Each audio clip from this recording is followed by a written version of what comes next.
اس کے اندر جو زندگی باقی رکھی ہوئی چیز ہے وہ روح محمدی ہے. محمد عربی کے لیے مر جاتا ہے, لڑ جاتا ہے. اسی لیے ہم نے یہ کہا تھا یا رسول اللہ تیرے عشق کی بدولت مجھے زندگی ملی ہے, میری بات بن گئی ہے تیری بات کرتے کرتے.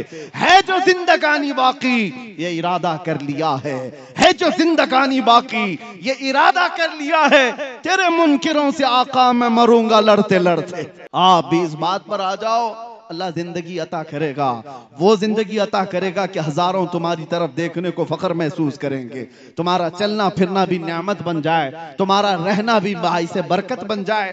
وہ زندگی نہ جیو جس کے مرنے کے بعد بھی جانے والے کہیں دھرتی کا بوجھ چلا گیا, گناہوں کا اڈا ختم ہو گیا. ایسی زندگی گزار کر کے جاؤ کہ تمہارے یہاں جانے کے بعد دنیا یہ کہے کہ وہ چلتا تھا تو مدینے کی خوشبوئیں پھیلاتا تھا, میرے مصطفیٰ کی باتیں کرتا تھا, عشق میں ڈوبا ہوا تھا, اس کے چہرے پر مصطفیٰ کی سنتوں کے آثار تھے. ورنہ جنازے بہت سارے اٹھ کر کے چلے گئے. ان جنازوں کے جانے کے بعد ہم نے دیکھا ہے قبرستانوں میں تختیاں بھی بجھ گئیں, لوگ دفن ہو کر ختم ہو گئے, تاریخیں مٹ گئیں. لیکن میرے عزیزوں کچھ ایسے لوگ ہیں جن کا جنازہ بھی گیا, قبر بھی بنی, 100 سال بھی ہو گئے, لیکن ان کا نام مرتا نہیں, مارنے پر بھی مرتا نہیں, ختم کیے جانے پر بھی ختم نہیں ہوتا.